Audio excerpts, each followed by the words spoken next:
Weather Service in Norman has issued a severe thunderstorm warning for northeastern Comanche County in southwestern Oklahoma, southeastern Caddo County in southwestern Oklahoma, until 7:30 p.m. Central Daylight Time. At 6:56 p.m. Central Daylight Time, a severe thunderstorm was located 4 miles southwest of Verden, moving south at 20 miles an hour. Expected hazards include tennis ball-size hail and 60 miles an hour wind gusts. This is a radar-indicated threat. The following impacts are expected: people and animals outdoors will be injured. Expect hail damage to roofs, siding, windows, and vehicles. Expect wind damage to roofs, siding, and trees.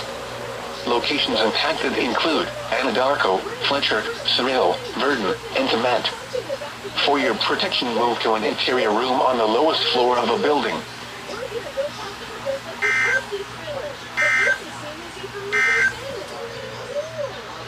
Storm Watch number 1.